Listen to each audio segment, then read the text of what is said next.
Hi, I'm Athan from July, and this is Uncommon. Uncommon is a production by Neuralle, a full-service digital agency. If you want to grow with a premium agency and have the ability to work with Jordan directly, then learn more neuralle.com/media and request a callback. That's neuralle.com/media. My name is Jordan Michaelides, and I'm your host on a show where we dig deep on unique individuals. If you like the show, subscribe. We would love that. It gives us a lot of support and helps us keep things going as well. You can always give us a nice little like, which is always useful. Show notes are down below, just in the comments section. You can also find a link there in the description. It's neuralle.com/podcast for all previous episodes. If you want to listen to the audio, if you don't want to be watching it on YouTube, you can find us on all your good podcast apps. That's Uncommon Show. You'll be able to find us everywhere. If you want to see behind the scenes with us, what we're doing each week, search Uncommon or at Uncommon_show on Instagram, and you'll find us there. But what can I say? Thank you so much for checking us out, and let's get into it. My guest this week is Athan Didaskalou, founder of July, 3000 Thieves as well, a lover of Vespers, father, and loving husband as well. Thanks for coming in. Thanks for having me. I've got many notes, as we were chatting before, Zoe's giving me lots of shit. But also Dan Monheit was super helpful. But you know what I was interested in is when I was doing my research on you, you have like these really old videos on your YouTube channel. Really old. The fact that you even searched my YouTube channel was really funny. I can't imagine the things you found there. They're really old. My personal favourite is Look No Hands. Okay, yeah. And it's basically just you filming, like, it actually, you know what it is fascinating for is seeing the improvement in technology, because you doing stuff over the years has sort of shown how much things have changed. That's right, yeah. A lot of those videos would have been really pixelated, actually, from memory. Yeah. I think Look No Hands was actually a BlackBerry, the durability test of the BlackBerry. And so we dropped it. I can actually remember it. We dropped it. We were in Chappelli's, which is a cafe on Chapel Street, which is where we also hang out because it's 24 hours. And we used to, and it was like Look No Hands, and we just dropped it because the BlackBerry was my bulletproof phone. I loved it. Before that was the Nokia 6110, also bulletproof. You were a big fan of BlackBerries. I think you made a video specifically about BlackBerries, right? Could have, yeah. But it's interesting to see, like, there was one where obviously I think you had the agency at that point and you were doing like a farewell for someone. Oh, for Tim and David Poutney, the Wolves of Well Street? Something like that. Can you see that, can you? Yeah. I thought that was private. Maybe it was another one. But it was like people on camera sort of like candidly like this, like, hi, what's your name? It's been so good to work with you. All that sort of stuff. Yeah, old iMovie cuts. That's what that would have been. But I like that stuff. I like seeing I like what YouTube can do with like the recommendation algorithm.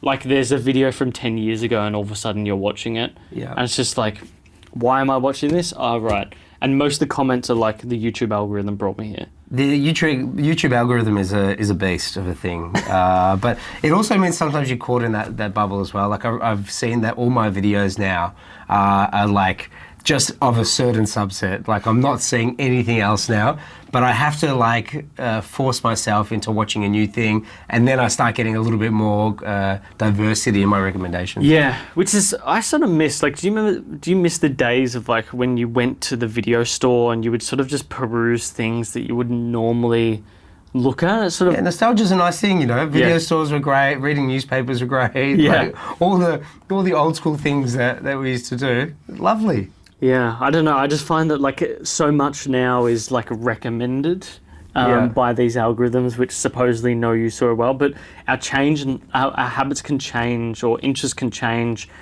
through anything. Like you can see something in another genre that you've never seen before, and then all of a sudden you're obsessed with that genre. I think you've got to force yourself out of that bubble. I think so. The personalization bubble is really good for the business end of things.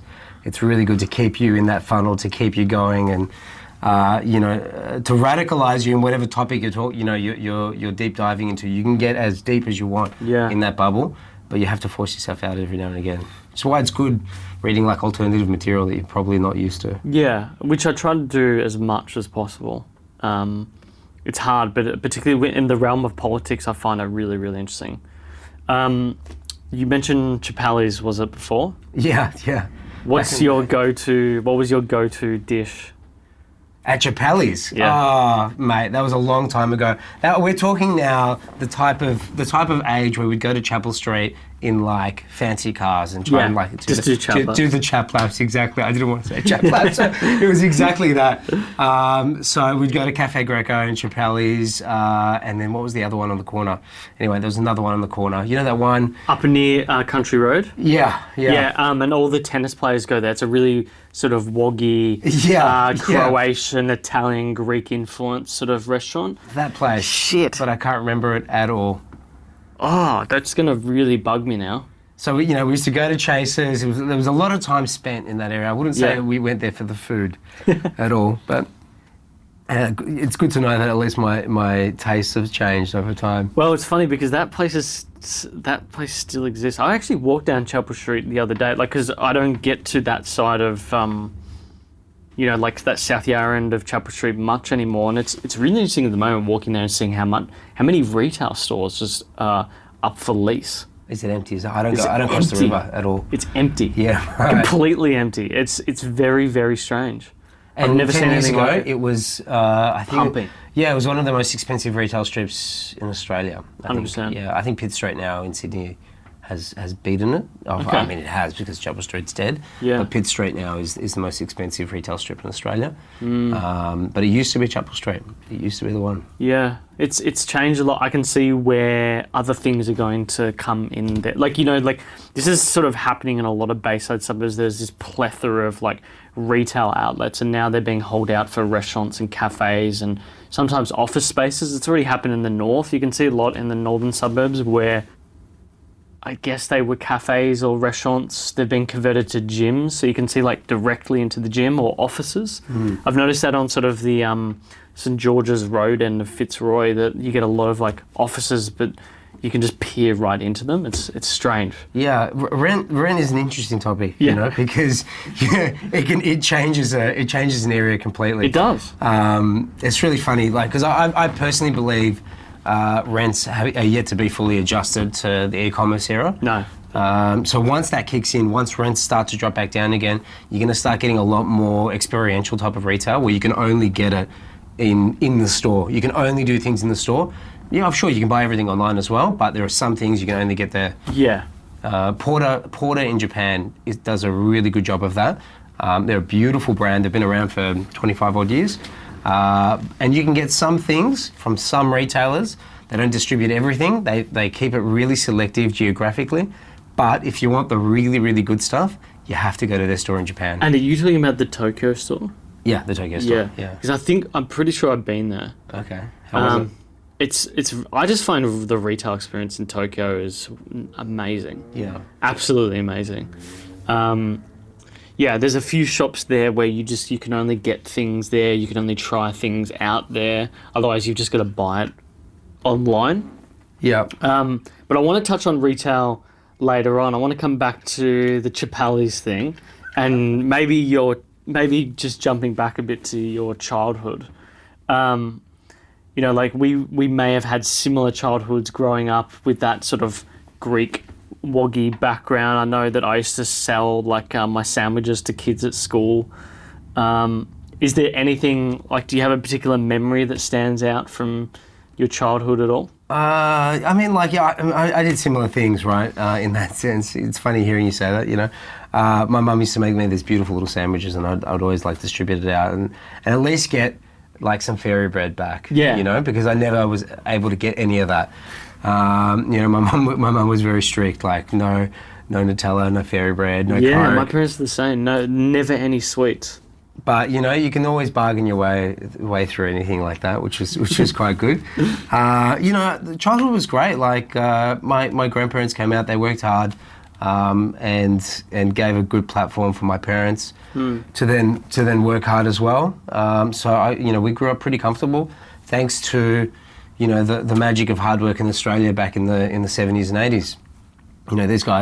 These guys grinded out, as we were talking about before, like in insurance. Yeah.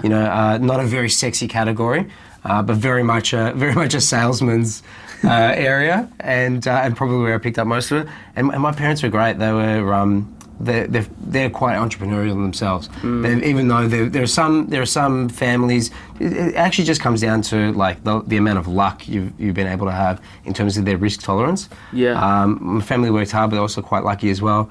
And through that luck, they were able to get their risk tolerance quite high, and were able to do then some of their own things too.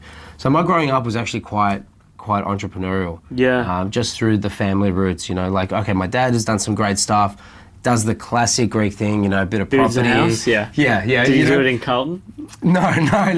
He's Fairfield, Doncaster, okay. east side sort of guy. Fuck, that's funny. But he's sort of done his things, and they've done like importing, exporting. There's been a whole heap of things. My mum has actually been the surprise entrepreneur. She is an amazing woman, and she's been her superpower is like, I don't care if I don't know anything about a particular topic. I'm happy to start at the bottom to learn. And like full confidence level just goes in and goes, I don't know anything. Let's just start from the start again. Yeah. So she's always been a pretty good like seamstress and being able to sew and things like that. But then was like, I want to be a dressmaker. Went to Box Hill TAFE, learned from the start, learned from the beginning, worked her way up. Then went to go work for a dressmaker. I think she actually worked for him for free for a few years. Really? Learned, just didn't care, just wanted to get the experience to learn how to do it. Then she went and opened a shoe store. And so, flew to Italy, went to the markets, like got the thing. She's just like, had only a personal passion for shoes. Yeah. And knew nothing about manufacturing shoes or anything like that. Wow. And then went and did that. So she's actually quite cool in the sense that she's got enough confidence in herself. She doesn't really care whether she doesn't know anything at all about a particular topic.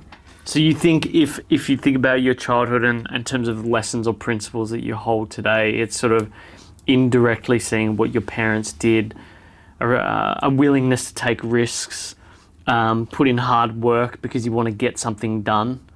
I hope so. Yeah, I hope so. I would say there was an absorption of that, a bit of osmosis, but they had set the pace. They've set the pace in terms of risk acceptance. That's really what it comes down to. Yeah. Right? It's the willingness to go, well, you're not going to be a doctor. maybe they just looked at me and was like, this guy's he's not gonna cut it as a doctor, and not trying to hammer that in and go, well, we're sort of in business, and with good business comes good risk and the ability to accept risk. You should do this, you should try that, and then never been a pressure point for me. Is there like a thing that you had as a kid, like, you mentioned before about how, your parents, they got into a not very sexy trade, really. My parents did the same. I mean, my dad was a third generation printer. Yeah. And my mum just worked in the business. Like press print? Press print. So he would do commercial print. Nice.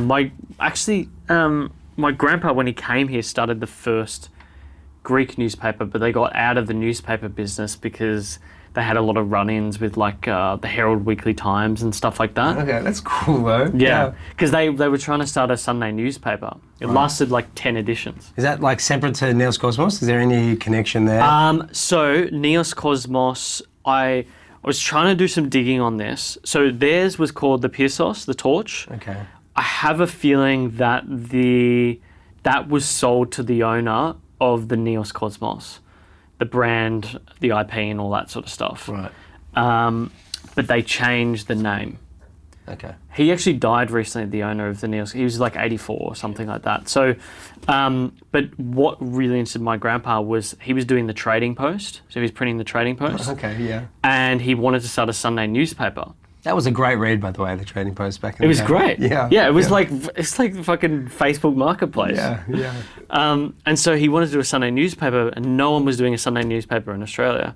And he did it, but they were trying to use staff from the Herald Weekly Times on Sundays. And so the Herald Weekly Times union started picketing his business. He got firebombed. Like, it was wild. Like, my grandma had to smuggle in this Austrian bloke who was like a printer's mechanic. Yeah. In the lower part of their car, she put a rug over the top so no one could see. So she could bring him into Lonsdale Street, into the office, to fix like this old fucking Heidelberg press that wasn't working. And wow. Yeah, it basically sent him broke. That's good. That's a great story, man. It's a fascinating story. Yeah. I mean, you can still find that. So it was called The Sun. You can still find it at the ANU. So there's like 10 copies of it. Nice. But yeah, my dad hates the Murdochs because of it. Fair enough. But he reads the Herald Sun. Well, it's hard to get away from the Murdochs in Australia, so it is very hard. But like, it's just a fascinating story. It's just really, really interesting. So from that, they all went away from actual newspapers, and they got into commercial print because there's more money. Yeah. And so for me, it was like, I love smelling paper. Yeah, that ink. The fresh ink on paper, freshly guillotined paper was like, there's nothing like it for me. So I guess I'm curious, was there something like that for you with your parents? Look, it was a mix of things. I spent quite a bit of time at the office, and there's no similar like textile experience in that sense, but the or sensory experience rather. But I think the main thing is that I've spent a lot of time with my parents, and I spend a lot of time with them now. We're a tight family in that sense, and.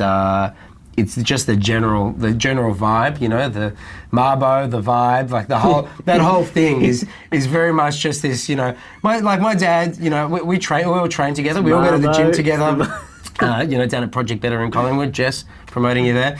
We all train together. Oh, you know Jess? I do. She was on the show. Was she really? Yeah, like in the early days. Oh, really? Yeah. Jess Curl. Yeah. She's a rock star. She's really great. She trains us, and the old man comes and has coffee with us every day, and does he? He's always coming by July. Not so much anymore because we're a few more people now. He feels a bit weird, but in the early days, he would come past every single day and have a cup of coffee with us. I love that though. My yaya would always go into my dad's work. Yeah, always. Like, she'd be in the area and she'd go in, and he's like, "Fuck, mum's here," and like, because there's like 50, 60. By then, it was like 50, 60 people, and like he's. Out in sales meetings, and someone's like messaging him like, "Evelyn's here, your mum's here." Yeah. And it's nice. It feels weird, nice. but it is nice. I think he loved it. He secretly loved it. Yeah. I can't wait till my parents could come into my house. They're at that age. Yeah, it's nice. It's a nice thing. So we hang out a lot, and I've thought about this a bit. I always put it down to the fact that they've created a pathway to not fear failure. That's really what it is. I think when it comes to whatever it is I'm doing, that they're sort of going, well, what's the worst case? Yeah. What's actually the worst case for any entrepreneur in that we would come across in our path? What is actually the worst case scenario? Yeah. You go and move back home for a bit. Exactly. That's literally worst case, which is actually not that bad. It's not that bad. We're pretty lucky like that. We're pretty lucky. So it creates a good momentum, good mindset. Now, your early career is interesting. I know you went to Xavier, studied at RMIT. Your first gig was an intern at Saatchi, and you worked with Nick Hodges. I did. He's been on a few times. He has, right? He's a good. I find him fascinating just in terms of media. R&D, innovation, all that sort of stuff. He's on another level, yeah. Nick. I love chatting to him about the mechanics of media. Have you ever seen, in one of those YouTube holes, right, have you ever seen the original Carl Sagan video talking about the fourth dimension? It's like that. Right? Nick is already in the fourth dimension, trying to explain to us in the third dimension how everything works. And you're like, I just don't get it because we're in the third dimension. We don't see the bubble that he's in. Nick's a very interesting guy, and I wish I could crack into that brain. I love it because he's given me so many good things to read. Like, he gave me, for a while I was reading about, because I love reading about propaganda, right? The Internet Research Agency, and there was those Russian bots and how they implemented political attacks in the US on both sides of politics, and it's really, really interesting. Yeah, I haven't read it. And he's been doing a bit of research with someone here. It was on the last election, actually. So I've got to have him back in, but I I guess for someone when you were young, starting out, what was it like learning from someone as formidable as Nick? Is there any stories that stand out there? Or Look, Nick always set the pace, and he was very much that. I'm talking like he was already leading the team, and I was very much the intern on my first day without any idea what was going on. So there wasn't too much day to day with Nick on that front, but he was always, from early on, you know, I don't know, what was that, 15, 20 years ago, he was always setting that pace. He was just an inspiration from back then, and he still is. He's a really, really cool dude. Agency world is a totally different thing, though. It is. And he was leading the pack, from memory, he was leading the pack in this real old school world, and he was the first of the digital guys to really get it. And that was the difference, because, you know, I was quite arrogant when I was younger, and I thought I got it as a kid, like without actually knowing the commercial applications of what was going on. You know, I was sort of like every morning I'd read my US news. I think it was like TechCrunch and Hacker News back then was like the thing that I would just do. I still read TechCrunch and Hacker News, so that was my thing, and I kind of like half know stuff, but then Nick not only knew it, could also apply the commercial applications to it, and was using it in agency land. You know, and I think the story is, you know, he'll correct me if I'm wrong on the timelines, but he was part of Sputnik agency and then jumped to NNC. So I knew him from Sputnik World, and then I believe so. And then because we saw a presentation by one of the guys, and we're like, these guys are from the future. And then he jumped to MNC, and I just remember being really rapt that he was in that world. Yeah, but then he jumped, like he went out of agency land, he started doing more consulting and working on innovation for like media businesses. Like he joined News Corp for a bit, right? He was at News Corp, he was at Foxtel, he was at, I think he was the AFL for a period of time, like just briefly for like a secondment or something like that. Right. So yeah, it's clear that he's got like a media science brain. And I find it fascinating. I can imagine like when you're younger, like you think you know everything, but then you meet someone like that and it's like, wow, I really know nothing. I don't know that much. Now, for me, what was interesting is not long after Saatchi, you didn't go straight into agency land, you actually founded your own business. Yeah, I did. That's hard to find. What is on this check, mate? That's what's going on? 7 pages here. I did. So this is Didas, DDAS. Oh yeah, probably. It's on LinkedIn. Is it on LinkedIn? I've got to clean up that LinkedIn, man. No, it was nothing special. But I mean, again, I wanted to try something out. But I think it was important. I think for you, I can tell there. From me, myself as well, at that early age where you're doing internships and that, you're probably thinking in your mind, I'm just guessing. I don't know if I want to work for other people.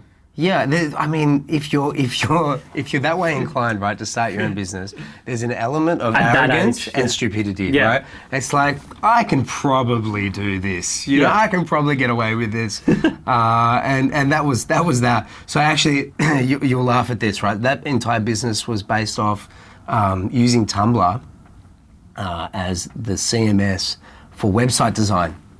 So I would go and help small businesses start websites using the Tumblr CMS or using Tumblr. And they'd be like, oh, cool, you've got something new that you want to post? Just here's the Tumblr app. Like, let me set you up so that it looks like a website. But the Tumblr CMS back then was super simple. It was like 6 options. It was a photo post, a text post, a thing. And we'd just go in and help people. Like, we'd basically do some basic HTML, set things up, and they'd use Tumblr. And they'd think that they're web gurus. You know, it was great. It was a great business. You know, we didn't make a lot of money, but you know, I met some great people through it, and it was fun. I think, like, looking at it, I think the thing that you said was like it required, it required more money, resources, etc. But I think to me that just sounds like, look, this is a young guy who got a taste for what it's like. You had some success. You felt what it's like to be an entrepreneur, and you realised that, it's like crazy to believe these things sometimes, but when you take that risk, like, you can do it. You can, that's right, and like you can't fear failing or not making it, right? You just give it a crack and see and hope for the best. And plan your way through it. But the early stage businesses, if you don't fail your first couple, You've got it. You're not doing. Yeah, you're not doing it right. Me and Lauren and a few other guys had this idea of like a 3D printing setup, and it was going to be like the app store for 3D printing designs and designers that upload their stuff. Pretty cool. Yeah. Yeah, and then like Amazon went and came up with like a patent for that, and then and so it wasn't the exact thing of what we were looking at, but it was sort of just making things a lot harder. And then I realized the two guys who were doing with it were just useless. We didn't have any real working product, and I was just like, we need massive money for this. We need to go raise VC money, and you know what? I can't be fucked. Yeah. I don't want to do this. And so we just moved on. And then we did a blog, and then I was like, fuck, like not many people read this. And then I was like, let's do a podcast. And then you sort of you find your things, you're just sort of digging around at stuff. Yeah. And I find that is, you just said that, I can just see myself at that age doing the same thing. I remember I worked at I was always in finance, trading job, 9 months, loved it, but then I fucking hated working for people. Like I really did not like it. I can do this. I can do this better than this person. Yeah. It's easy. Managing people is easy. So that's the feeling, and it's sometimes it works, sometimes it's smart, sometimes it's But you were onto something. I mean, I think I read that it was like web development, like mobile first web development for small businesses, and there's like now a platform that does that where you can just create a website on your mobile phone. Yeah, I think Milkshake is Milkshake. That's through the Envato guys. Yeah. And Cyan and all that. Yeah, they've done a fantastic job. You know, but I mean, it's a thing, right? You know, simple websites are still hard. They are. You know, Squarespace, if you don't know what you're doing, it's probably the simplest, and if you don't know what you're doing, it's still a little bit difficult. Yeah, we're moving more and more of our customers to, because like I still am blown away that people want custom websites, and I just go down, well, what are you doing? Yeah. I want to sell e-commerce product, I want to do this or that, and more we're pushing people to Shopify, and we're pushing people to Squarespace, and we're like, we'll do a training for you, and you can learn to upkeep it yourself, because honestly, it gets to a point where I get frustrated with the industry where every 3 years, yes, you need a new website, but to know that you've got to pay another fucking $5,000, $10,000, and these smaller businesses need to be spending those resources elsewhere, that bugs me. That really, really bugs me. Can I tell you the business that got away? I'll tell you the one that you would never have found. If I had the guts to do it back in the day, and when I was at RMIT, I would have done it. This is the one where I thought, like, this would have made it if I had the resources and the time to pull off. The almond milk business? Not the almond milk business. This is early days. I was at uni. It's a uni problem, right? You know how like everyone's first problem is like how to fix the rental application thing for your first house? Yeah. Because it's a pain in the ass and you're like, I can fix this. There's a lot of startups around like rentals, right? In this particular instance at uni, right, it was book buying. I didn't want to buy any books. I thought it was a waste of cash. Mm-hmm. So the idea was to actually have a free photocopying service near the bookstore, downstairs at RMIT Business Building, and actually get sponsors for the paper reams, right? So go to Vodafone on Burke Street and say, buy like 50 reams, and you print the Vodafone branding on the back, and then they can print whatever they want on the other side of the sheet, and you'd only use it to copy your books.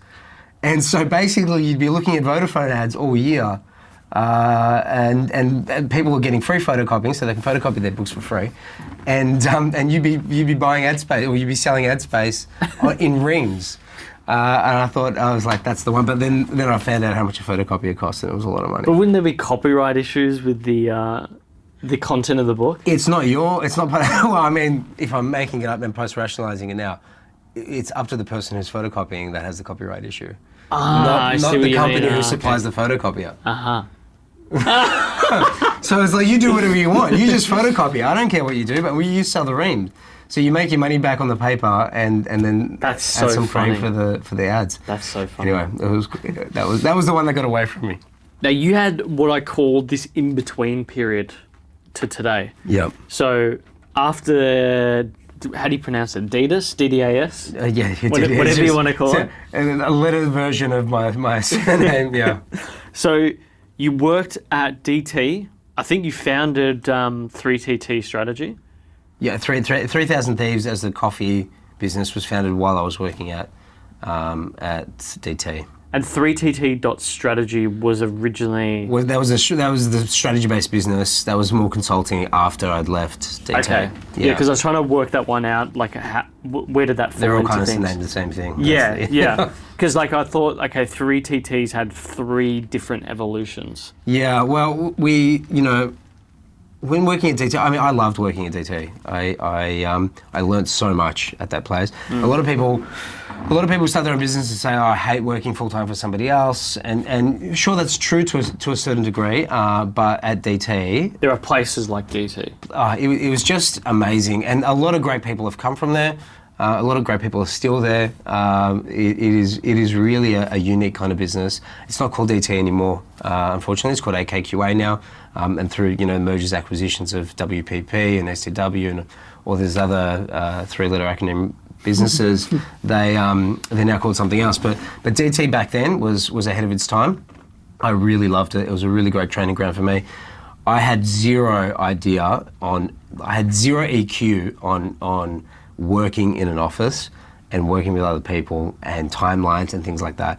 And like really, and to a degree, I'm still a little bit off on that one, but they really helped like guide me through that. Yeah. And I learned a lot from in that environment around what you can do as somebody who works in an office, how much you don't have to do your job, and how much you can actually break away from the day-to-day role to do more interesting things if you show a little bit of effort, if you show a bit of commitment to things and you want to do new ideas. Some businesses don't support it, like the people at DT, the leaders at DT did. And so I really appreciate that, I'd come up with this idea and they'd be like, okay, well, do you want to run it? And like, yeah, sure, I'm not asking for more money here, I just want to do it. I just want to have some fun and do it. And a lot of that, they supported me through that, so. I was thinking during this period, like, before you got into 3000 Thieves as it's known today, why did Athan not get into agency land? Because you did a talk at Real Big Things. You obviously had a profile. Well-known people in the industry. You still do a bit of consulting here and there to this day, I believe, or at least that's what LinkedIn says. Yeah. I don't think it'd be happening with July, but you've been a consultant. Help me work this out. What were the sort of best and worst things that made you realise that actually agency land and more of the entrepreneurship game is what interests me? It's a good question. I don't know, but let's think about this, right? Let's break it down. I think the reality is that what you're doing for other people in agency land is that you're solving other people's problems. And so they're coming to you saying, I don't know what to do here, can you help me out? After a certain point in time, especially working in the strategy team, after a certain point in time, your strike rate on execution is actually quite low. Really? Definitely. You're coming up with ideas, you're pitching things, but the reality of the situation is maybe 5 or 10% of things actually end up going through all the way to the end. Yeah. You're still, the ideation, the fun stuff still happens, but the execution rarely to final thing. And I reckon that can wear you down a bit. I think it can wear you down. You either don't care anymore and you're just like, let's just get them the creative idea and get the job done, or you continue to care and it upsets you that you're not getting these things through. For me, it was very much that. I would personally get upset that some of these ideas were not going through, and I thought, again, through this arrogance, stupidity combination, that these ideas were great. We should definitely be doing these ideas. There was this one for BP that never ended up going through. If any of the old DT guys are watching, will have a laugh. But it was basically what 7-Eleven pulled off a couple of years ago with their petrol. You could lock in futures for petrol, and so you buy your petrol on Monday at the lowest price point, but you've got all week to fill it up at that price point. So you're actually banking cash, and what were we talking about before in terms of the float? The float with the insurance business. You're actually banking cash and to float and use for other purposes, gain interest on it or whatever, and then commit to the petrol later on. Basically, you're pre-buying gift cards at a certain price point for fuel. I thought it was a great idea. And you can hedge it with commodity contracts anyway. Yeah, I'm not that smart. All I knew was that this was going to work to a degree, and people smarter than me would figure out what to do with the money afterwards anyway. But you start thinking, but like it's not your place in agency land to really come up with these sorts of kind of ideas. You can kind of pitch them and hope that they take it through. But it's those sorts of ideas can tend to be for larger consultants or people within the business. Anyway, it never ended up going through. Those sorts of things end up frustrating. Like I still remember it, right? Like that's the kind of thing that it's still stuck in my brain that it still would have been a good idea. And to this day, I still think would be a great idea. But this is what makes you an entrepreneur or a good entrepreneur is that you're incessant about a thing and I feel like you have to be emotionally invested in things to continue, as Elon Musk says, chewing that broken glass and looking into the abyss. I've never heard that one. Yeah, he says entrepreneurship is like chewing broken glass and staring into the abyss. Yeah, wow. Yeah, it could be. It can be at times. Sometimes you just sit there and think like I'm just doing this all wrong. Or I just don't know what I'm doing, which I guess comes to an interesting point. Like, have you had that in the last year where you thought like, man, we're just doing this thing all wrong and we need to change this? The last year and a half, definitely not. We've, with July, we've been extremely lucky that every decision we've made has helped grow the business. We haven't really stepped wrong that much. Before that, there's been heaps of things, and I'm sure we'll get there with July as well. We've been extremely lucky for the last year and a half, but prior to that, yeah, there are always moments where you go, am I really doing the right thing? Like getting back into consulting, that was the 3TT strategy side of things. That was that moment where we were like, am I really doing the right thing here? Do I really want to be consulting and working on other people's problems that they won't fix? Yeah. Even after I've done my bit. And again, I had some great clients in that stage, and I know you're gonna talk about it anyway, but it leads into this, right? So I started a co-working business, called Neighbourhood, and that was based off. I fell in love with this building that used to be the building that agency Today Design was in. Oh yeah, beautiful building. And I remember telling Adam, who was the owner of that business, if he ever leaves, let me know because I'd love to live here. And he was leaving. He told me, and then I saw the rent bill, and I was like, okay, let's not live here. But this could be the beginning of the office for 3TT because we had a look at WeWork. It was expensive for not much, and we're having a look around. And at that point, it was like, this can be a thing. We can actually make this a thing. We can actually do this properly, as opposed to it just being our business, plus there's some desks free for you to use.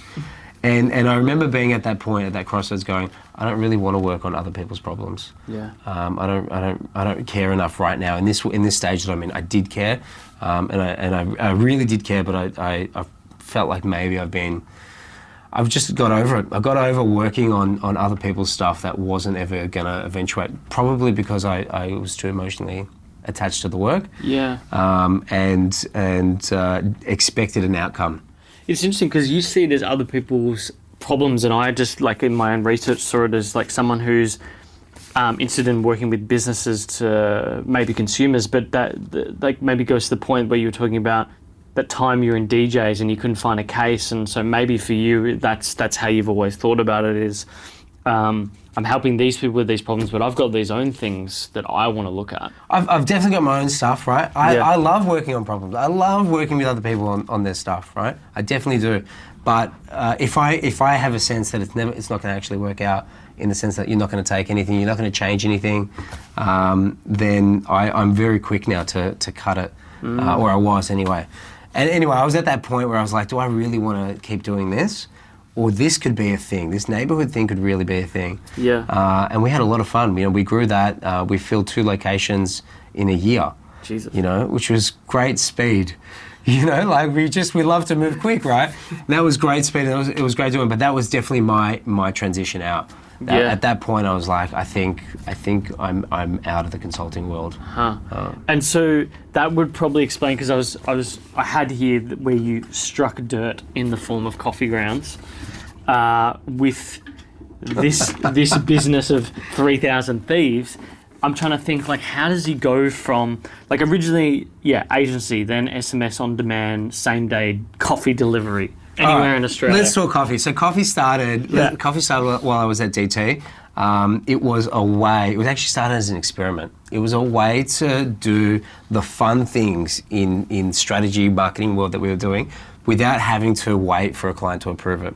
So we're talking about marketing automation, we're talking about e-commerce subscriptions, all these other things, but no one's ever actually done it.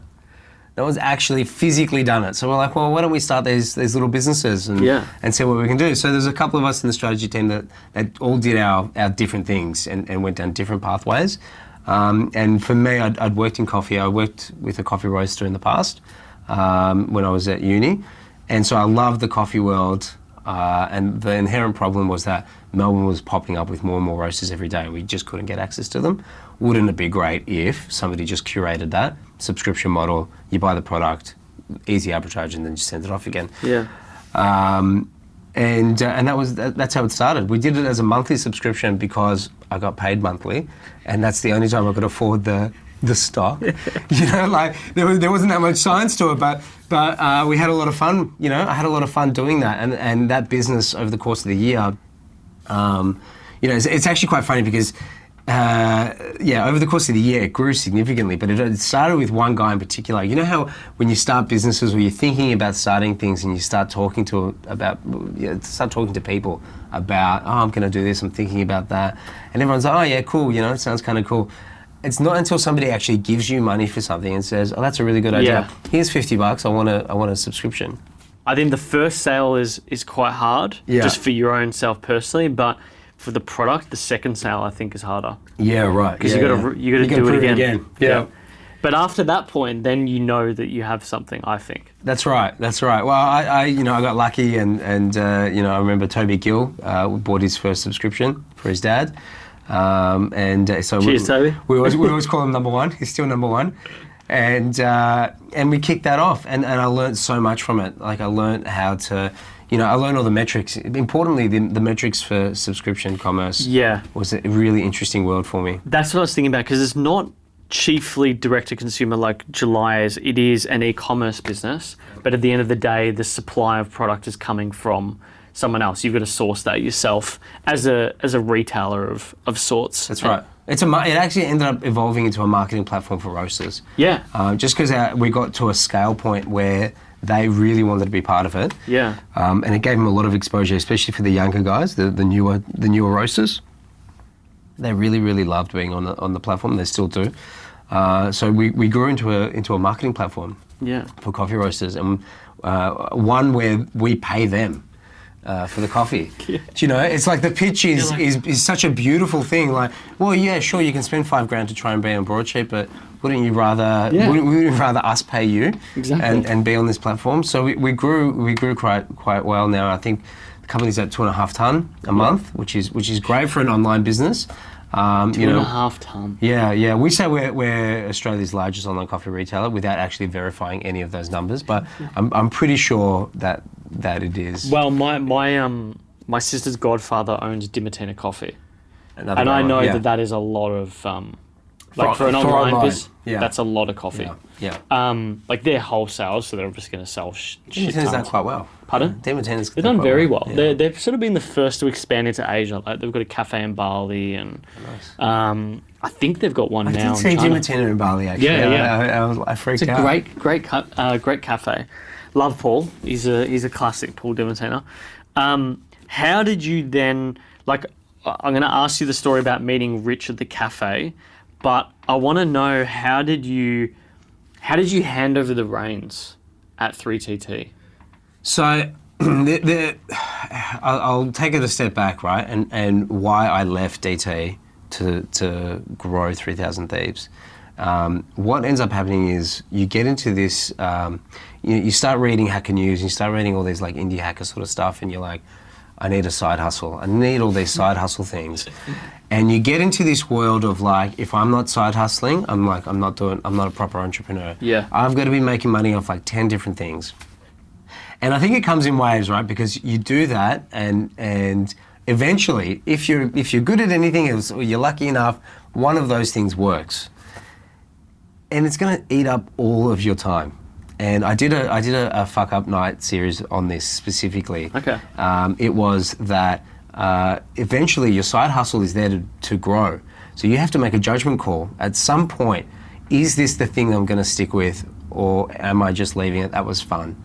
And at one point, I was getting shitter at my job because I was caring more about my baby. Yeah, and that's the cue. And at one point, you know, you question your relationships at work and what you're doing, and you know, you're at a crossroads again where you're like, I'm probably going to burn some people if I don't start to focus and do some things. And these are relationships that I want. And it takes a little bit of looking inside a bit and going, do I really, you know, what am I trying to do here? Do I really want to burn my bridges here, burn my relationships in order to maintain both?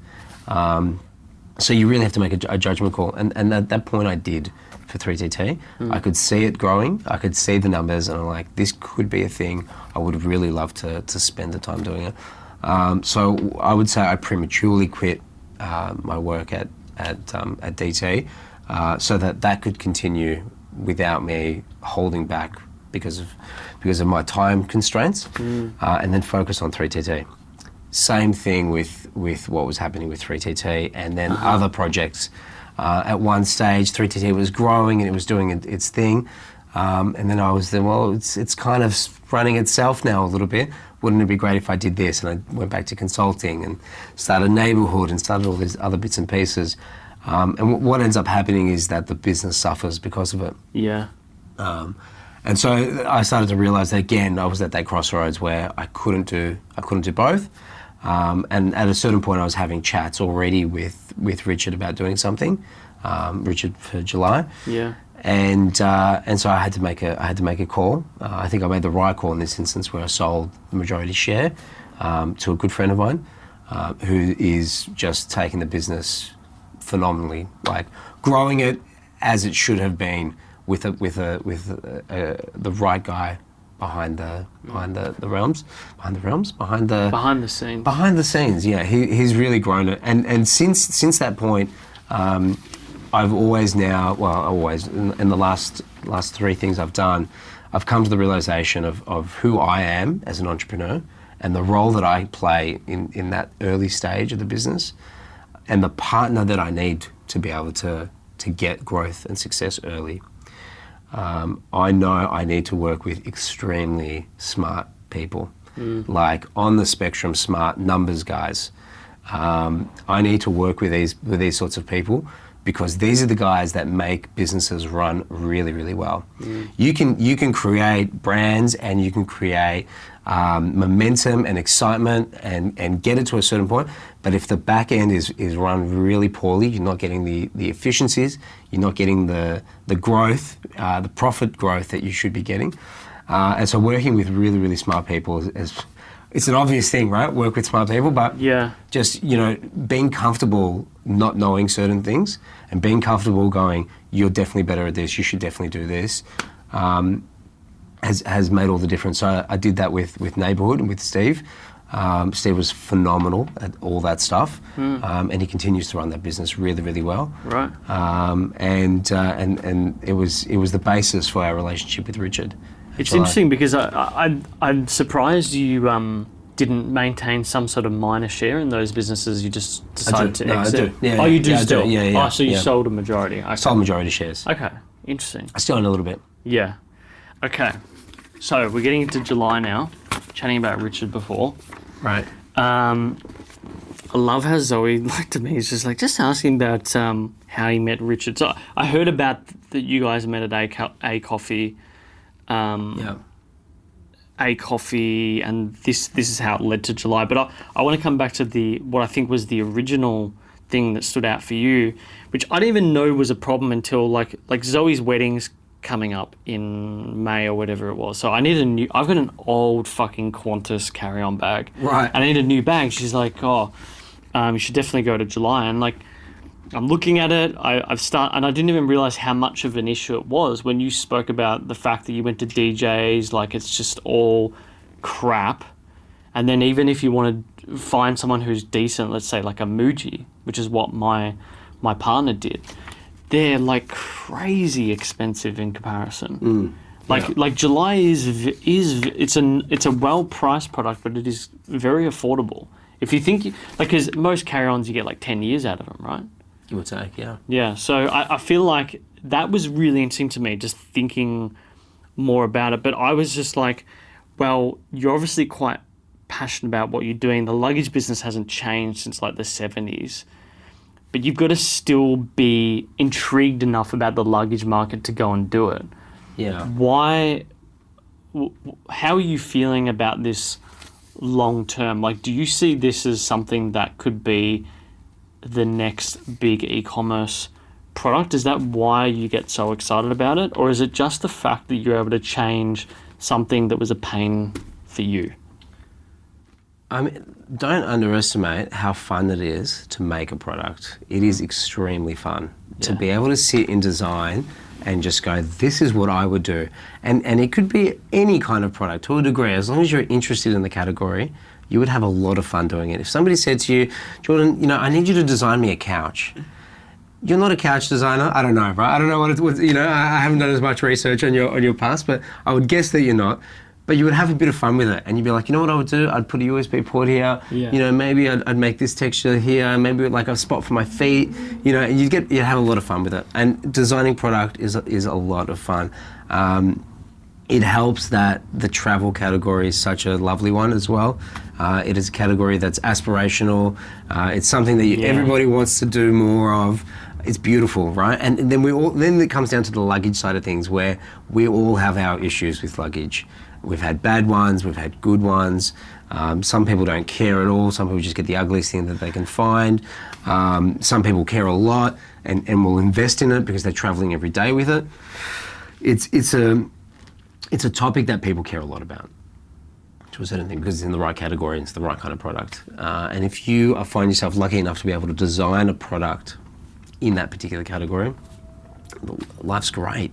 And that's what it really comes down to. We're like, this is actually quite a fun thing to do. Yeah. And I remember that in the early days when we were designing those products, we're in this room that smelled like sweaty boy, right? Because we would just close the door and just do our thing, and what if we did this and what if we did that, and we should change this, and it's a game of opportunity costs, and can we remold for this in order to do that, and it's quite fun. It's quite a fun thing. So it's not that it's not that I think we can change the world with suitcases. It's that the category is very much broken, built on this make it as cheaply as possible and then put it in the most easy to access locations for people, and then just incentivize with healthy retail margins, and we'll figure it out later. That's the whole industry. Eye masks, travel pillows. If you ever spent $30 on a travel pillow,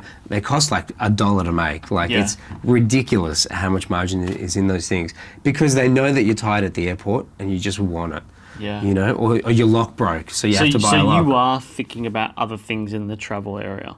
Definitely. Yeah, because that is, there's definitely something to that. It shits me to tears.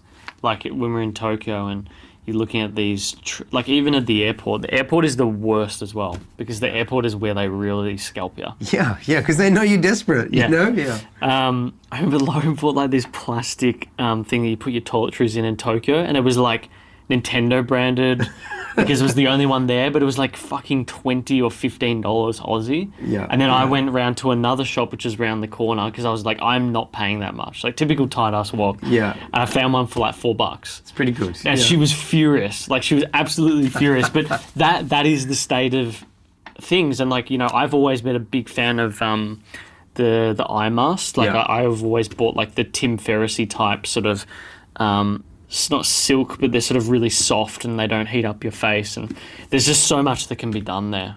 There's a lot of opportunity to do great things, and the category is slowly getting better, but we're part of that growth now. We're part of that change. Yeah. And we're just excited. We love making things.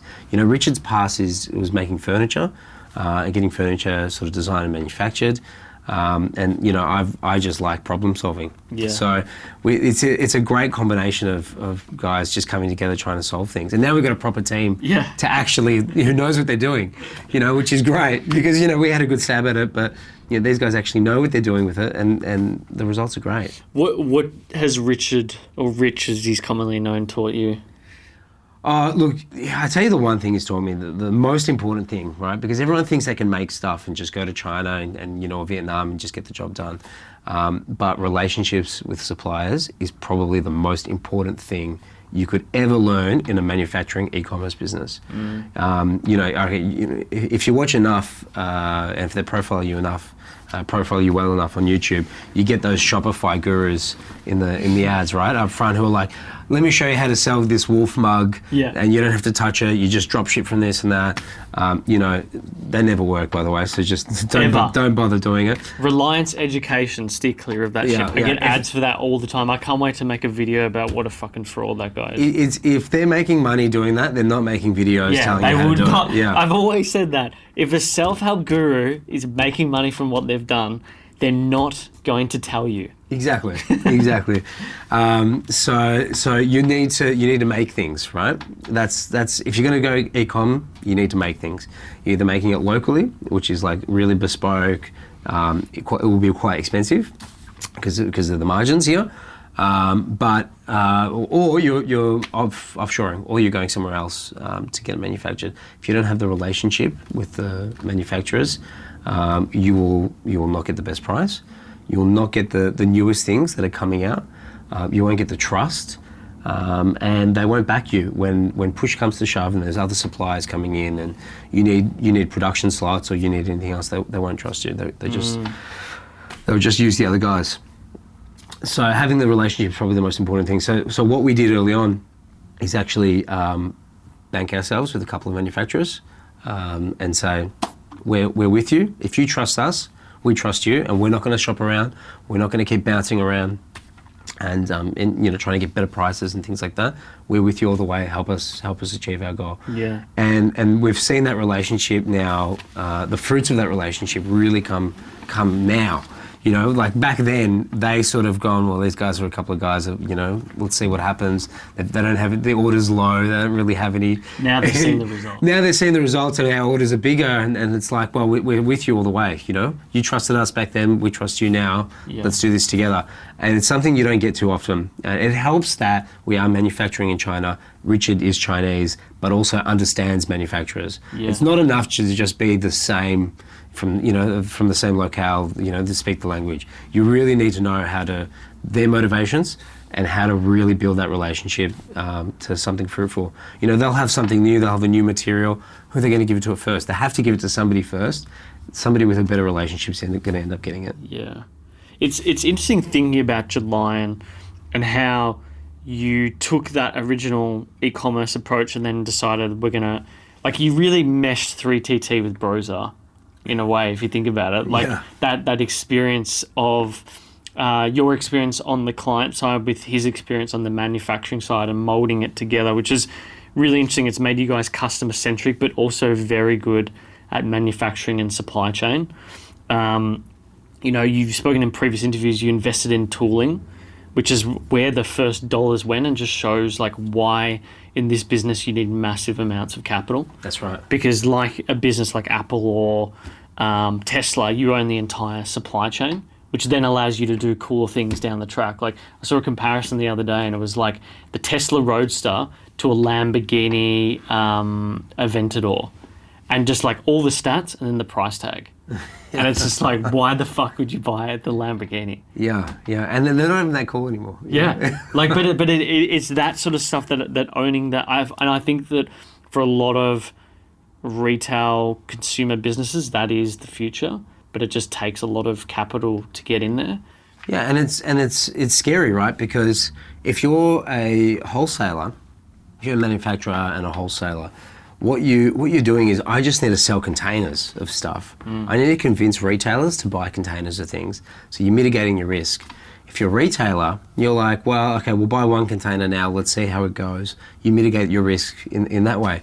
When you're direct to consumer, you are you are buying your own containers, Yeah. and then you're hoping you could also retail them at the same time as well. Yeah. You're basically doubling your risk, and not only that, and it's more expensive as well. Yeah. You know, so But if you can build software, you can do it more efficiently. software is a different game. Yeah. No, but like if you can build that element where you can start to understand those lead and lag measures as, okay, based on this amount of website visits in 3 months from now, we're going to need X amount of cases. Like that is where in 2, 3, 5 years from now, that's where you guys will get insanely efficient at what you do. Sure. So But try doing that without a website or a business. You know, that's the scariest part. Later on, when you got momentum and you've got smart guys working out algorithms, great.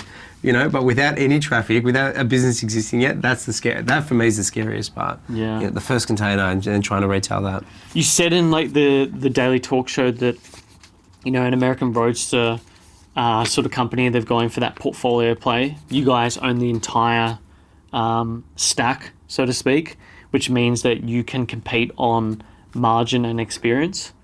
Do you think that means in the long run that you naturally win and you can eat up more market share, or is there a way that someone like an American Roadster can defend that? What do you think? American Tourister. A Tourister, sorry. Yeah. Look, they've definitely got American Tourister is owned by Samsonite. And Samsonite owns around 15 other brands. Samsonite's the parent company. Samsonite's the parent company, and they're also the brand as well, right? They just dominate, these guys. At the end of the day, people will come to see the quality difference and the experience difference that you can provide, because their model is just so different. It is manufacture as much as you can and distribute as wide as possible. It's just a totally different experience. You have to hope that in the category of travel and travel accessories, people start to care about the differences, and as they start to care, you should be the first choice that they come to. What happens if I'm in Paris and a wheel falls off? Try to get that answer from any of the other brands is a bit tough. You may have to go to Twitter to get it, and then whichever junior got the social job is then like asking the bosses, and maybe 36 hours later you get a response at something. Whereas with us, they know it in their FAQ. It's like, great, we'll just send you another case if that ever happens. So that fundamentally, it is that combination of processes that means that you can beat on all fronts. That's right. We hope so. You run the risk though of being stretching too thin by trying to do everything super, super well. Yeah, which is what you guys as leaders have to manage. That's which right. is where capital comes into That's it. right. That's why you see a lot of the direct-to-consumer e-commerce brands always trying to raise, because it does take quite a lot of capital. Capital raising is interesting because you obviously raised that round from Strand Bags. I think it was $10.5 million, combination of debt and equity. But I was more intrigued about Felicity. It's McGahn, right? I can never say it right. Yeah, McGahn or McGahan? I don't know. Sorry, Felicity, if you're watching this. She's like... Felicity M. Felicity M. I found it interesting about when you guys first met up with her and what she taught you. Where has she helped in the last year in particular, where those insights have really been valuable for you guys as founders in this space? So just to do a recap on Felicity, she is a weapon of a person, especially in the retail category. The Strand Bags group have been great, and Michael Lewis, who leads that, has been a fantastic advisor and just a fantastic person to sort of bounce ideas off, even throughout the whole deal process. He was absolutely great. But Felicity is on our board, and she runs Strand Bags for him, and her insights and her help has just been absolutely amazing. So she was, I know this off by heart now, but she was CEO of Suzanne Group. Yeah. She then went to be Vice President of Marketing for Gap in North America. She came back, and she was the one Felicity was the one who took Cotton On Global, took them out of Australia. So she's got this significant retail history that is just like unmatched. She's just a pro. She's a pro. She gets it, and she's a phenomenal person too, and she's actually a lovely human being who's just always happy to help. Yeah. So which is rare. You really never get those two combinations, you know. And she's great. So I know that we can SMS her, and she'll be like, "Yep, what do you think of this? I love it. What do we do this?" And she's great. And that's how we ended up connecting, because she messaged us on Instagram. Yeah, and you thought she was spamming you guys. Yeah, we're like, we check out everything. We're like, she's a spy blocker. and then she jumped on the Facebook Messenger and was like, I think you guys blocked me on Insta. Do you want to catch up? And she was helping us from before there was even talk of investment. She just wanted to know what we were doing. She gave some advice. The main thing was physical retail advice. She sort of has, since joining us, has helped guide us down that path. Yeah. Because it's a world that we don't really know, as well as somebody who's been in retail their entire lives. But you knew that you had to eventually do it. Yeah, because it's part of the category. It's inherent in the category. You know, you can talk about customer experiences and all these sorts of, these high-level things, but travel is, I'm leaving tomorrow and I need a bag. Yeah. What are you going to do for me, website? You have to rely on couriers, Ozpos.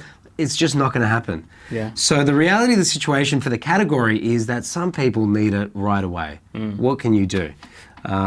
So physical retail was paramount, and some people it's a tactile thing. Yeah. People want to see it, they want to touch it, and a lot of people want to leave with it that day. Yeah, I know when I buy my July bag in the next month or so in preparation for this trip that I will go in and just test it out. I love it. I love walking past that store on the way from the office home, just through Emporium. It's just a nice looking store, you know. Oh, thanks, mate. Yeah. We'll look after you. Don't worry. Yeah. Let me know when you come in.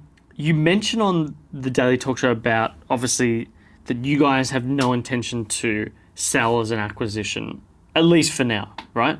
And the Strand Bags thing came along. It's a private business, which I find interesting, because ordinarily, like in this space, it'd be VC funds. So where do you think the partnership with Strand Bags, where does this, what trajectory of financing does that put you on that is different to, say, a lot of the direct-to-consumer businesses that exist in the US?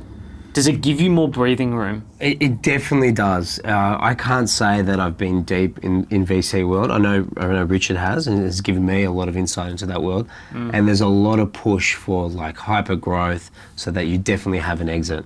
Yeah. But we've now partnered with a business, and particularly when you think of Strand Bags, you've got to look at the entire group, which is the Foschini group globally, as a big retail group who are long-term players. These people have been around for 50, 60 years doing retail. Yeah.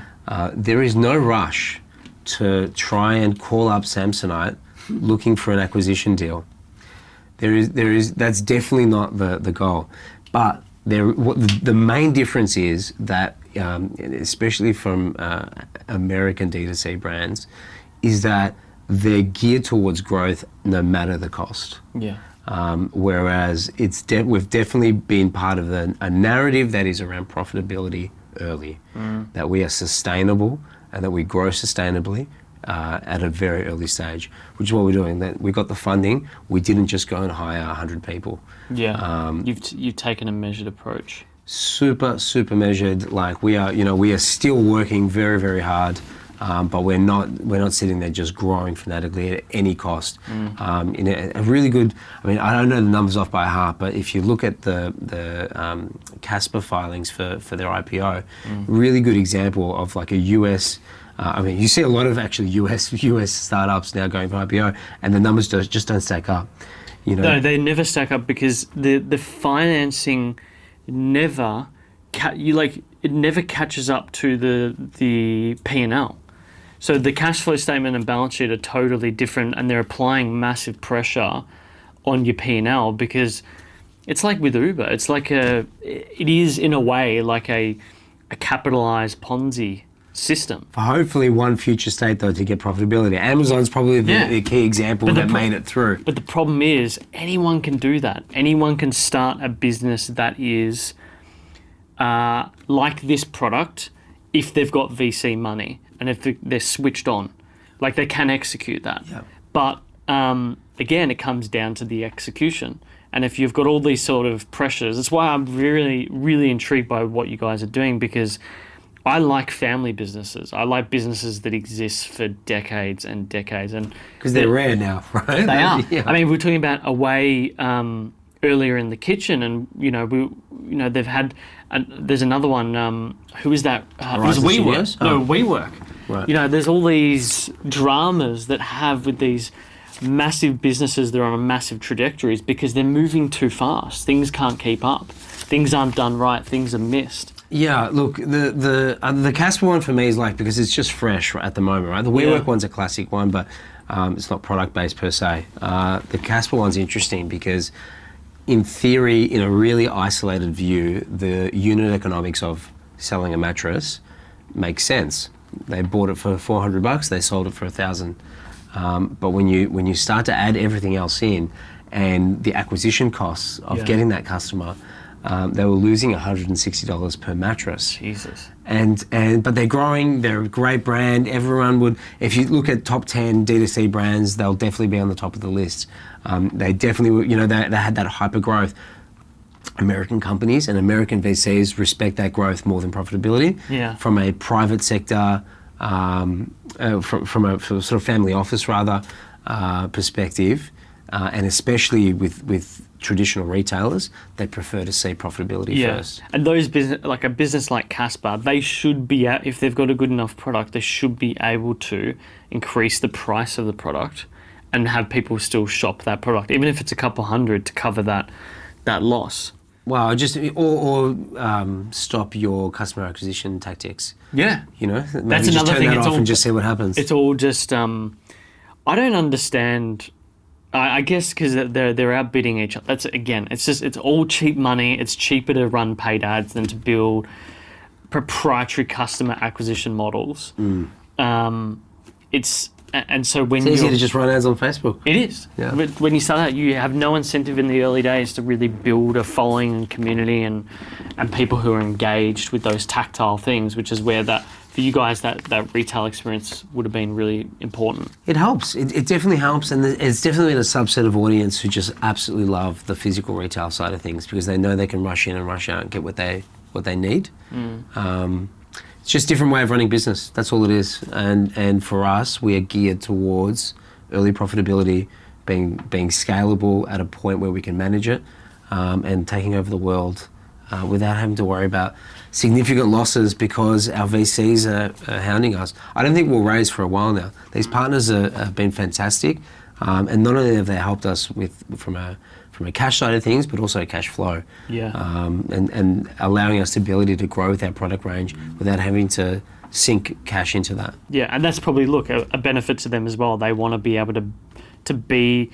I can see it now. Felicity probably would have seen that you guys are up and coming. It's a category that they're intrigued in. She's doing the right thing as the CEO or MD to reach out to you guys and see if there's a way to work together. And she probably, as I think, I don't know if she was interviewed, but she probably just saw that, what you guys are doing is good. And it's like, wouldn't it be great if we could get in on that and help them with all these things that we do well?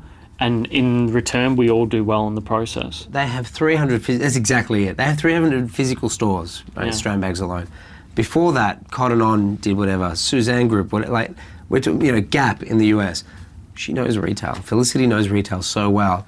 And we've got one store right now, and we're still calling her every day asking for tips. So for her, she's like, I can see this rollout. Once, we've only got 3 products at the moment. We've only got, one suitcase in 3 different sizes and a couple of accessories.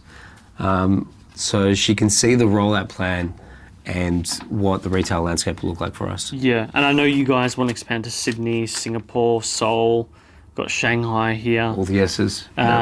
All the S's. And I can see that planning, like moving out over time. It's just, obviously you want to get things right and get things rolling. That's right. And Asia growth's a big one for us, such an opportunity. That's an interesting one. China in particular, I think, would be huge. I think you've sort of shown that with that cell product, the little you call them cells, right? Yeah, the packing cells. The packing cells. Because they're not. Most people say packing cubes. Yeah, but they're not square. No, they're not. They're like a perfect set. That's right. It doesn't make any sense. Yeah. That's interesting to me because you did that for like a Chinese New Year campaign where you can have, I think was it the name or the year? Yeah, you can do you can do either. You can do anything. So what we're doing with personalisation is a really interesting one. So very early on, so back in the day, luxury brand Goyard used to hand paint people's names, people's initials on bags. And some of the modern brands today have taken that personalisation approach.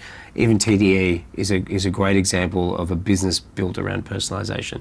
Personalisation is definitely a thing over the last few years. From a luggage perspective, what we've done is taken a little bit of technology and applied it to the cases so that we don't hand paint them. We actually use a special UV ink that can be applied on, pixel perfect, and it looks great. Yeah. All technicalities, but what it means is that we can now use software as a basis for competitive advantage in a luggage business. So what was personalisation in English and really simple and really fun is now switched over to Chinese character personalisation, which is huge. Yeah. Nobody offers that in Australia. And why? Who knows? It's hard. It's a hard thing. Yeah. It's 7,000 characters. You can't just buy the 7,000, metal plates to imprint into your leather. It is really difficult to do Chinese personalisation, as we've found. But with the right font base and the right way to do it, we've had a lot of fun with it, and the demand's been great. Yeah. Because there are a strong Chinese-speaking community in Australia. There's a strong Chinese-speaking community in Asia. Yeah. There are Mandarin speakers all over Southeast Asia, not just in China. Yeah, 1.8 billion or something like that in Greater Asia. Yeah. I mean, you can see it actually at the moment if you go into Emporium when you enter via Lonsdale. You can see the Chinese New Year display that they've got there, and then the amount of people that are there engaging in this sort of piece of art.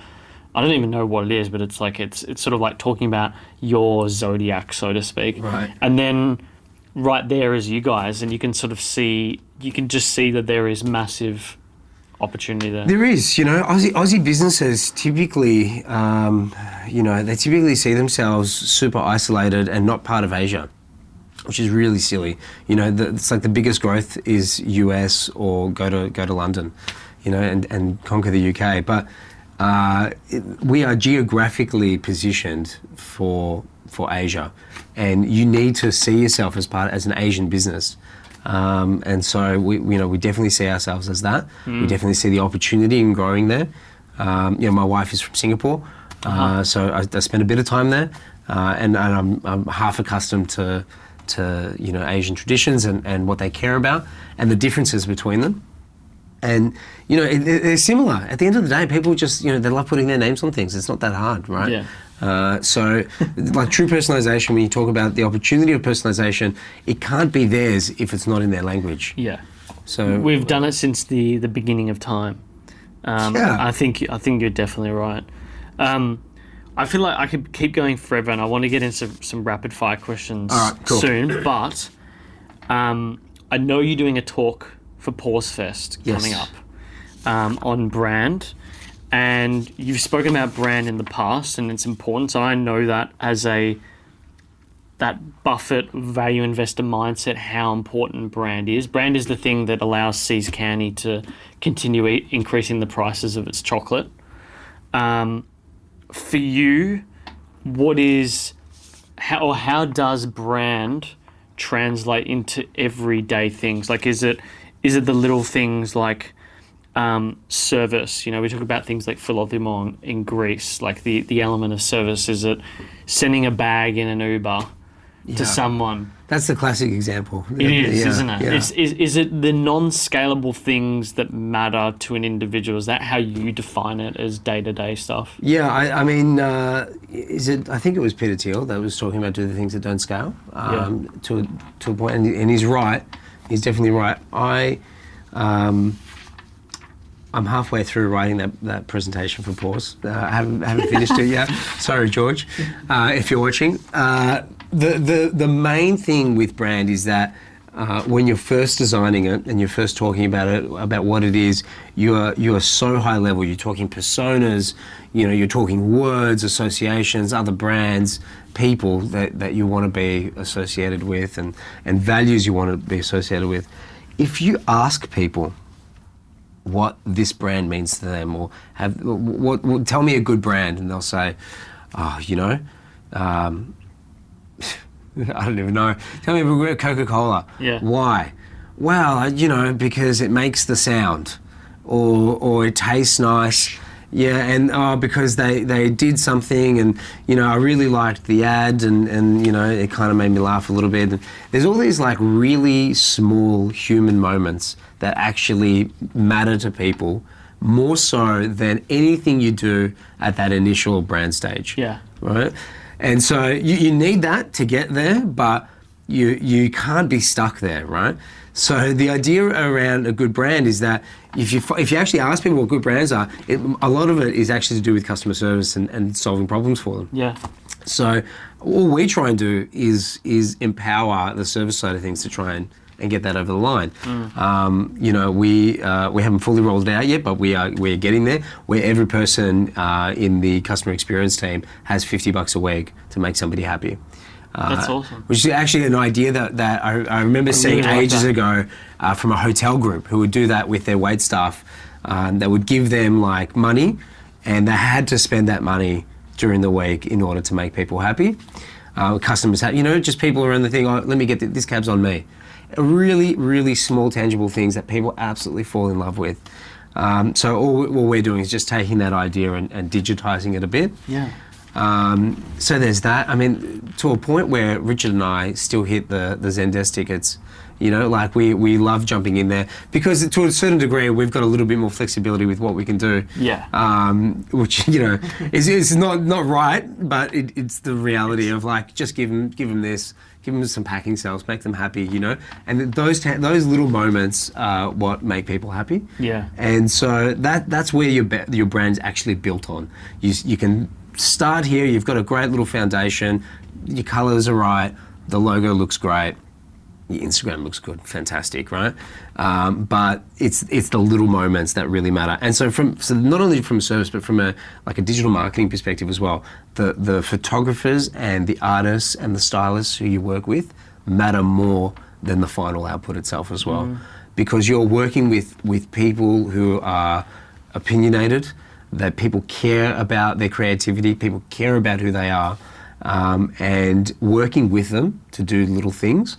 Like shoots and campaigns and things like that, and making them feel good actually changes their perception of what the brand is, and it naturally ends up spreading as well. Yeah. I 100% agree with that on the creatives that you work with. I mean, can I say where the shoot was done?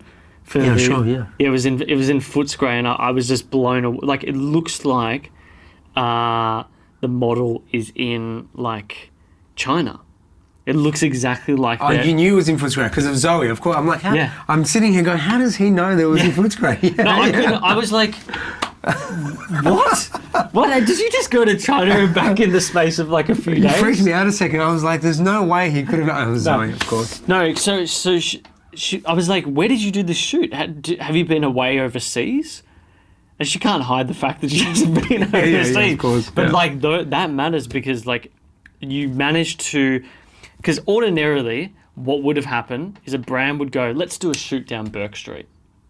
Oh, yeah. Do you know what I mean? Yeah. Because like, this is where the classic customer is, blah, blah, blah. But this, I don't know, just changed the whole vibe of the...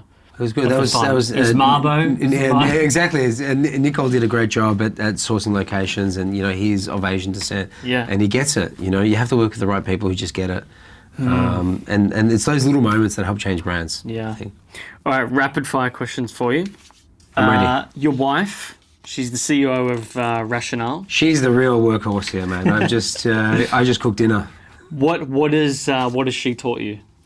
What has she taught me? Yeah. What has Sham taught me?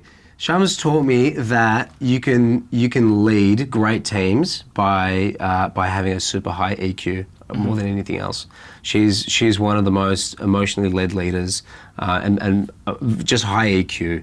and really focuses on knowing her teams, knowing the people in the team. She knows the personal lives and the details of every single person there, and I think she would say that she's friends with a lot of them. She's a really good leader. What about fatherhood? What's that taught you about life? Fatherhood, mate. I never knew I could love something so much. You know, Usher's 1.5 now, and she's just a doll. I'm just in awe of her, and I see her every day as I can see this. Like, you will never need to replicate, like, you know, clone yourself, because you are your child, and you can see that in them.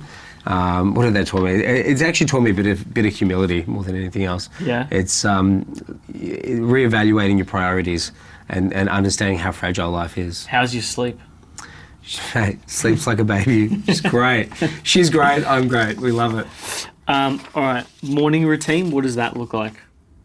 Morning routine is, these are always really funny, right? Because you never believe it.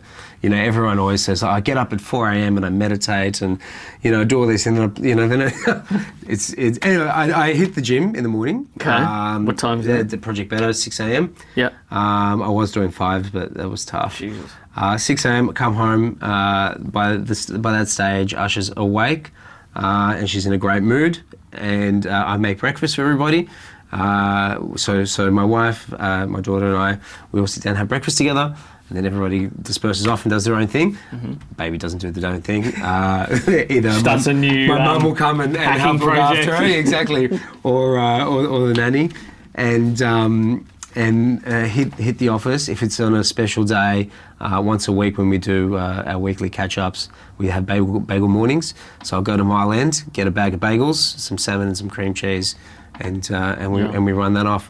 And then most of the morning is either spent in the office having a laugh and catching up with everybody, or down at All Press, where we spend the majority of our time hanging out. Evening, how do you sort of decompress at night? I'm bad at evening. I'm really bad in the evenings. I don't decompress well. I sit in front of YouTube until I fall asleep. It's a really bad habit that I'm changing in 2020. Okay. But this is the year that I'm going to decompress better. What have you watched on YouTube recently? I watch junk. I watch absolute junk. But like what? Oh, you know, like it's like weird videos that try and explain things. Actually, I'll give you an example of things. Okay. Since turning into a father, I think it's a fatherhood child thing, mortality thing. I've been a little bit scared of turbulence on flights. So now I've watched every video there can be about turbulence and what turbulence is and what it does, and you know, it's very, very dry material, but. Now I feel pretty comfortable. Yeah, I think the reality is you're more likely to get something is more likely to happen driving in the car on the way to the airport than it is in the plane. For sure. You know, it's just one of these little things that ticked over. I think when I had a child, and I was like, why am I thinking this? All right, I need to watch all these videos. I had it for a while. I had anxiety for a period of time, and I feel like it extended to like everything, and I'm like, I'm traveling regularly for work. Why do I care so much? It's okay, but it is. I mean, like, your human brain can't understand that you're flying through the sky, and then this thing is going to land and you're not going to die. You're like, why is it shaking? Yeah, and then you see things like, you know, the thing that happened in Iran or whatever, and you're like, oh yeah, I'm definitely going to die on this plane. Yeah. There's some funny videos out there. CP Grey is probably my favourite. CP Grey's good. He's good. Yeah. Wendover Productions. Do you know Wendover Productions? Yeah, they're a bit more hardcore, right? They look up at more like economic stuff. It's, the economics of flying and all that, which I find fascinating. Yeah, that's right. Yeah, I've probably seen a few of them. Like why business class is more profitable than first. Yeah. Those sorts of things. Last question for you. When you think of success, who or what comes to mind? Oh, I mean, this is the ultimate question, right? Because it changes so much. Look, you know, I like to think of success. I don't like to look at these larger types. You know, there's larger than life types of guys for success. I look a little bit more locally. You know, and emotionally, I'd say like my dad's a good example of that. You know, he's made a bit of money. He's debt free. He's got great freedom. He's got a great family, I like to think. And, you know, he's good all around, and he's a fit bloke. Yeah. So sounds like my dad. he lives pretty well. And for me, I would say that's a pretty good example. You know, I can look at things like Elon Musk and go like, yeah, he's doing great things, going to space and things like that. I have no idea what the rest of his life is like. Yeah. And his health can I've noticed that he can be like really, really skinny or like borderline overweight. Right. Like it changes quite a lot. So obviously the stress and everything, and he comes in these swings and roundabouts. Yeah, you can see that would take a toll on him. Definitely. There's so many different projects. Anyway, so I like to look at like smaller scale heroes. Dan Monheit is a great example of that. Yeah. You know, great family man, great business, great dude, like smart guy, just knows everything. He's a really good example. Not just saying that because I know he watches, but he's a really great example of that. And I think those sorts of idols are the ones that are like, you know, you're always going to make X amount of money, you have X amount of success, but like, what's the opportunity cost of that? You need that all-roundedness that you don't get to see in a lot of other people. I think I'd second the Dan Monheit thing. Bit of a someone to look up to for me. You know, he's got the agency, he's got the dog, he's got the family. Exactly. There are a lot of agency entrepreneurs who are very much well-rounded and do really, really well. Yeah. David Trewern, DT, another great example. So he's got a schnauzer too, which is like my partner. My partner and her family are like obsessed with schnauzers, and they've gotten me obsessed. So that'll be the dog that we get. Nice. Who's your idol of success? Who's your I would say Dan is up there. I would say another guy, Marty Fox. Oh yeah, from the real estate guy. Yeah, who I've had on the show. Yeah. I just think for me, it's guys that I don't know if you've ever felt this, but I've always had this notion of, and I think actually when I think about my dad too, my dad's done pretty well. I just wish he would, and he's super fit, but I just wish he would smell the roses a bit more, which is something I've learned from probably my partner's family. But I think having things like your health in order, your family in order, and then your business third, having that mindset is what matters, and like always improving, always persistent. When you see those type of people, it's really informative. I mean, like the reason I said Marty is because there was an episode with a guy who's worth nearly $500 million the week before him, and then Marty's probably worth a couple mil. But he's incredibly happy. He's living a fulfilling life. He's got a great family. And this other guy, you can see has regrets, and there are things that have impacted him.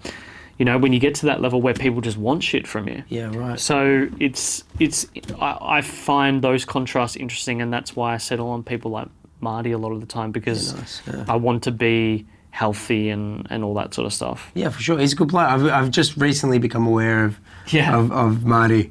And his Martyisms on the gram. Yeah, he's a funny guy. He's a funny guy. You either love or hate Marty initially, but if you get to know him, you realise he's just a really genuine guy. Yeah. Anyway, those are the ones for me, I'd say. Yeah, nice, man. Look, Athan, thanks for coming in. Thanks Where for can having me. people find you on the gram and the interwebs and all that sort of stuff? Yeah, you know, Twitter and Instagram probably the thing, but Instagram's just baby photos now, so you can find me pretty easily on Instagram. Twitter, I'm at Ath. Yeah. Hit me up, have a chat, come say hello. Nice. Well, we'll make sure we link all that. Definitely, definitely. Thanks for coming in. Pleasure. Thank you for having me. Cheers. Cheers, mate. Thank you so much for watching Uncommon and this week's episode. If you like it, smash that like button. If you want to keep up to date with what we're doing, please do subscribe. We would love that. We'd love to build this audience that we're growing here of Uncommoners. If you want to keep up to date with audio, you can search for us on all of your good podcast apps. It's Uncommon or Uncommon Show. Will typically find us. For social, you want to see behind the scenes this amazing studio that I'm sitting in. Just search at Uncommon_show.